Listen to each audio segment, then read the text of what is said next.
Here we go again for another free video for the free Active Directory course. In this video, I will look at promoting Windows Server 2008 Core to a domain controller. Windows Server 2008, besides the different editions like Standard and Enterprise, comes in the Full and Core editions. Server Core is a scaled-down version of Windows Server. It has a lot of the same features as the Full edition, however the major difference is it has a limited GUI. To perform administration on the server, you need to do it from the command prompt. Server Core does support remote desktop. However, when connected to Server Core by remote desktop, you will still get a command prompt. Server Core does support remote administrator tools. If you, for example, installed DHCP on a Server Core computer, you could administer DHCP remotely using the DHCP admin tool. Another advantage of Server Core is that it has a smaller attack surface. The attack surface is the software or hardware that a hacker could use to hack into the server. Since the GUI is limited, there is less software running on the server. Less software also means less updates needed to install on the server. Less software also means less resources running like memory and CPU. On a busy network, you may want to consider installing a domain controller on Server Core to try and get more performance. You may also use Server Core if you are worried about security. The problem with promoting a server to a domain controller on Server Core is that the limited GUI can't display the wizard for DC promo.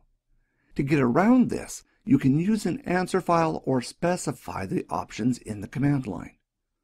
I will now change to my Windows Server 2008 computer to demonstrate how to promote a server to a domain controller that is running Server Core. This is a fresh install of Windows Server 2008 Enterprise Core. Nothing has been configured. If I run the command echo %computer name %, I will get the computer name. This is currently set to the random name that Windows assigns the server when it is first installed. To change this, run the command netdom rename computer. The netdom command can be run from this computer or a remote computer. For this reason, you need to enter in the computer name. Rather than type in the random string of characters that Microsoft set to the computer name, I will enter in localhost. Next, I need to add /new_name: and the name of the server, which in this case will be DC2. The computer name is now changed and the server needs to be restarted. I will make a few other changes before restarting it. It is recommended that you always complete a name change by restarting the server before promoting a server to a domain controller. In order for this server to contact another domain controller to replicate the Active Directory database, I need to configure an IP address. First, I will run the command netsh interface IPv4 show interfaces. Each interface has a name. The default for the first network connection is local area connection. Rather than typing in a long interface name like this, I will look at the left-hand side and get the index number for that connection and use that in future commands. In this case, local area connection has an index number of 21. The next command that I will run is netsh interface IP4 set address. This will set the IP version 4 address for the network adapter. Next, I need to enter in name equals 21 for the adapter, or I could have also put in local area connection. Following this, I need to add source equals static. If I wanted to use DHCP, I could have put in source equals DHCP.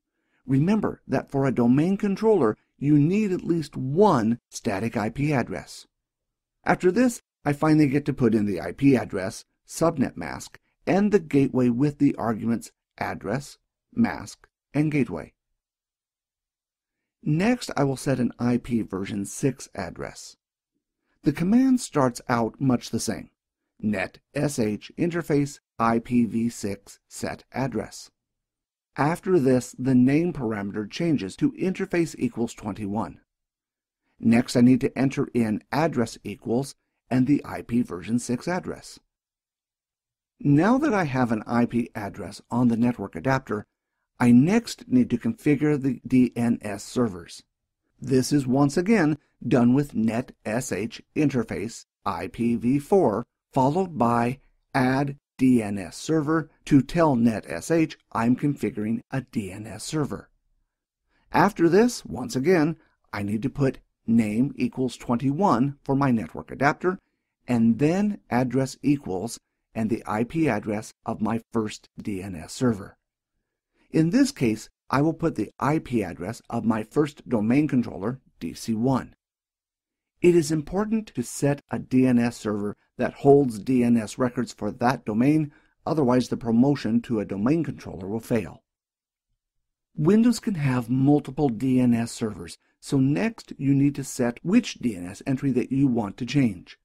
In this case, I will set the first one with index equals 1. Since I will be installing DNS on this server as well, I will recall the last command by pressing up and changing the address to the loopback connection, 127.0.0.1. I will also add index equals 2 to the end to change the second DNS server entry. Notice that when I run this command, I get an error message saying that the DNS server is incorrect or does not exist. What has happened is that Windows has attempted to contact the DNS server and has not got a response. This is to be expected because I have not installed DNS as yet. The second DNS server will still get added regardless, so it is safe to ignore this message. If I want to see which roles are already installed on this server, I can run the command oclist. I still add the pipe more switch so that output will stop once the screen is full. I could install the DNS role when I promote the server, but sometimes it is easier to install the role separately. When you use the GUI interface, it is easy to tick the correct tick box to install the DNS role. When you use the command line or an answer file, it is easy to overlook this, as you will see. Notice the role is listed as DNS Server Core role. It is important to take note of correct spelling, uppercase and lowercase letters, and the use of hyphens or the next command will not work. To install the DNS role, run the command start with the W switch. The start command will run another command, and the W switch will ensure the Windows waits until the install is complete. Without the W switch, Windows would return back to the command line without any delay, and you would not know when the install is complete. After the W switch, enter the command that you want to run, in this case, OC setup and the DNS role. Make sure that you use the correct spelling, including correct case and hyphens. The DNS install does take a few minutes to complete, so I have sped up the process. You won't be given any messages telling you the install was successful, but you know it has completed due to the fact you have been given back control of the command line. Before I promote the server to a domain controller, I need to reboot it so the name change I did before will take effect. I can now do this from the command shutdown/r/t0. This tells Windows to reboot the server and wait for 0 seconds before doing so. Once the server has rebooted, I will run the command ipconfig/all pipe more to check the changes. At the top, you can see that the host or computer name has changed to DC2. Down further, you can see that network configuration, like IP addresses and DNS server, have also changed.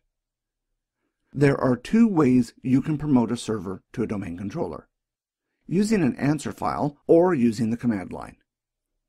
First, I will look at using an answer file. To do this, I will map a drive to my other domain controller. In the previous video, I exported the DC promo settings to a text file. This text file I will copy to this computer. Once copied, I will open the file in Notepad, one of the few GUI-based software that works on Server Core. This file was created based on being the first domain controller in the forest. Since I'm installing an additional domain controller in the same domain, some changes need to be made to the file before I can use it. If I were to use this file, the install would fail. If you would like a full list of options for this file, please look up Microsoft KB article 947034. First of all, I need to change the top setting Replica or New Domain. Currently this is set to Domain. Since this is another domain controller in the same domain, I need to change this to Replica. Replica simply means another copy of an existing domain controller. The next option below this is New Domain. Since this is not a new domain, I will comment this line out by putting a semicolon at the start of the line. Below this is the option New Domain Name. This needs to be changed to Replica Domain DNS Name since we are adding a domain controller to an existing domain. Next, I need to add the domain, username, and password for an account that has access to add domain controllers to that domain. This account will need to be a member of the Domain Administrators Group. For new domains, it will need to be a member of the Enterprise Administrators Group. The user account is added with the user domain, username, and password options. The last option that I need to set is the Safe Mode Admin Password. This is used to recover Active Directory and boot Active Directory into recovery mode. One point I will make with passwords is Windows will edit this file after you use it and remove all the passwords. This is done so if the file falls into the wrong hands after you use it, they won't have what passwords you used. Once I exit and save the file, I can now run dcpromo with the /unattended switch, followed by colon and the file name for the answer file. If I were to now press enter, this server would be promoted to a domain controller using the answer file to answer any setup questions. Creating an answer file will allow you to promote a server core computer to a domain controller. But let's face it, creating an answer file can be a lot of work, especially if you had to create it from scratch. One point I will make is that all the options I used in the answer file can be added to the command line so you don't have to make an answer file at all. To demonstrate this, I will use all the options in the answer file as command line switches. First, I will add /replica or new domain :replica. This tells dcpromo that this additional domain controller is in an existing domain. Like the text file, I will add /replica domain DNS name : and the domain name itfreetraining.local.